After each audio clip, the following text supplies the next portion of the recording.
Police report എനിക്ക് ലഭിച്ചു കഴിഞ്ഞിട്ടില്ല. ഇപ്പോൾ പോലീസ് അന്വേഷണം നടത്തിയതിൻ്റെ അടിസ്ഥാനത്തിൽ അവർ റിപ്പോർട്ട് തന്നാൽ ആ റിപ്പോർട്ടിൻ്റെ അടിസ്ഥാനത്തിൽ പരിശോധിച്ച് ആവശ്യമായിട്ടുള്ള നടപടികൾ സ്വീകരിക്കും.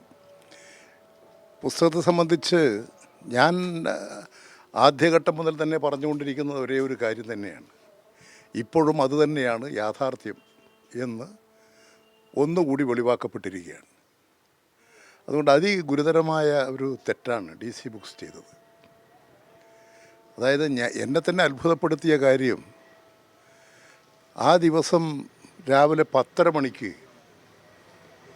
എൻ്റെ പുസ്തകം പ്രകാശനം ചെയ്യുന്നു എന്ന് പറഞ്ഞ് DC ബുക്കിൻ്റെ ഫേസ് പേജിലല്ലേ വാർത്ത വരുന്നത്. അപ്പോൾ ഒരു ആസൂത്രിതമായ പരിപാടിയാണത്. ഈ പാർലമെൻറ്റ് തെരഞ്ഞെടുപ്പിൻ്റെ ദിവസം ഒരു വിവാദമുണ്ടാക്കാൻ വേണ്ടിയിട്ടുള്ള നല്ലൊരു ശ്രമം നടത്തി ഒരു വിവാദമുണ്ടാക്കി. ഞാൻ തിരുവനന്തപുരത്തുണ്ടായിരുന്ന അവസരത്തിൽ ഒരു മുൻ കേന്ദ്രമന്ത്രി, BJPയുടെ കേരളത്തിലെ ഒരു പ്രധാന നേതാവായി പ്രവർത്തന രംഗത്തേക്ക് വന്ന ഒരാൾ എന്നെ പരിചയപ്പെടാൻ ഞാനുള്ള എൻ്റെ മകൻ്റെ വീട്ടിൽ വരികയാണ്, ഫ്ലാറ്റിൽ. 5 മിനിറ്റ് വർത്തമാനം പറഞ്ഞ് ഞങ്ങൾ പിരിഞ്ഞു. അത് കഴിഞ്ഞ് 1.5 വർഷം കഴിഞ്ഞതിന് ശേഷമാണല്ലോ പാർലമെൻറ്റ് തിരഞ്ഞെടുപ്പ്. ആ പാർലമെൻറ്റ് തിരഞ്ഞെടുപ്പിൽ ഞാൻ വോട്ട് ചെയ്ത് പുറത്ത് വരുമ്പോൾ എന്നോട് ചോദിച്ചു, നിങ്ങൾ ജാവേദ്കറെ കണ്ടിരുന്നു? എനിക്കെന്താ കളവ് പറയേണ്ട കാര്യം? എനിക്കെന്താ മൂടി വെക്കേണ്ട കാര്യം? ഞാൻ 1.5 വർഷം മുമ്പ് ഏതാണ്ട് ഫെബ്രുവരി ആദ്യം അദ്ദേഹം വന്നിരുന്നു, എന്നെ കണ്ടിരുന്നു. ഒരു 5 മിനിറ്റ് വർത്തമാനം പറഞ്ഞ് ഞങ്ങൾ പിരിച്ചു എന്ന കാര്യം പറഞ്ഞു. പക്ഷേ 1.5 വർഷം മുമ്പാണ് കണ്ടതെന്നും എന്നുള്ള ഒരു കാര്യവും ഒരു മാധ്യമങ്ങളും പുറത്തുവിട്ടില്ല.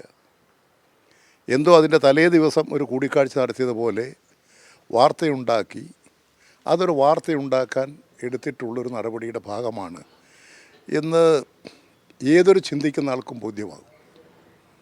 ഞാൻ ആ കാര്യം അന്ന് തന്നെ വ്യക്തമാക്കിയതാണ്. അത് കഴിഞ്ഞ് ഇപ്പോൾ 3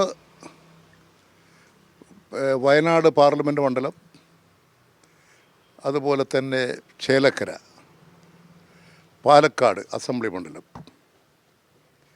അവിടെ തിരഞ്ഞെടുപ്പ് നടക്കുന്നു.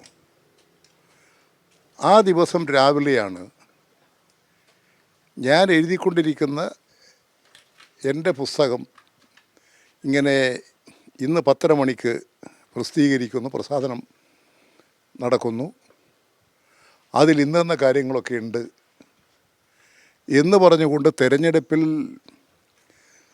പാർട്ടിക്കും മുന്നണിക്കും ദോഷമുണ്ടാകത്തക്ക നിലയിലൊരു വാർത്ത തയ്യാറാക്കി പ്രസിദ്ധീകരിച്ചില്ലേ. ഞാൻ അന്ന് തന്നെ എൻ്റെ ശ്രദ്ധയിൽപ്പെട്ടപ്പോൾ തന്നെ കാര്യം പറഞ്ഞു. പക്ഷേ അതിനധികം എവിടെയും സ്വാധീനിക്കാൻ സാധിച്ചില്ല. ആസൂത്രിതമായൊരു പരിപാടിയായിരുന്നു അതും.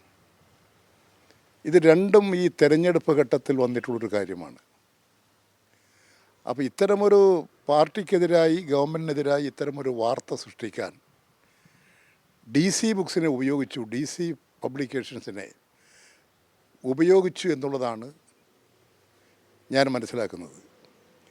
ഇത്തരത്തിലുള്ളൊരു പ്രസാധകന്മാർ ഇങ്ങനെ രാഷ്ട്രീയ കാര്യങ്ങളിൽ CPM-നെ പോലെയുള്ളൊരു പാർട്ടിയെ ദുർബലപ്പെടുത്താനും തെരഞ്ഞെടുപ്പിൽ ഇടതുപക്ഷത്തിനെതിരായി ഒരു വോട്ടിംഗ് രംഗത്ത് കടന്നു വരാനും വേണ്ടിയിട്ടുള്ള ഇത്തരമൊരു നീക്കം എന്നെ വ്യക്തിപരമായി പൊതുസമൂഹത്തിൽ പാർട്ടിക്ക് മുമ്പിൽ അപകീർത്തിപ്പെടുത്താൻ വേണ്ടിയിട്ടുള്ളൊരു വാർത്ത സൃഷ്ടിക്കാൻ കൂട്ടു നിൽക്കാൻ പാടുണ്ടായിരുന്നു.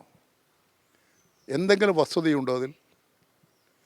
അപ്പോൾ തികച്ചും ഇല്ലാത്ത വാർത്തയുണ്ടാക്കി ഒരു വലിയ ഒരു ബൂമിങ് ഉണ്ടാക്കാൻ, ഒരു ഭൂകമ്പം ഉണ്ടാക്കാൻ വേണ്ടി നടത്തിയിട്ടുള്ള ആസൂത്രിതമായൊരു ഗൂഢാലോചന തന്നെയായിരുന്നു അത്.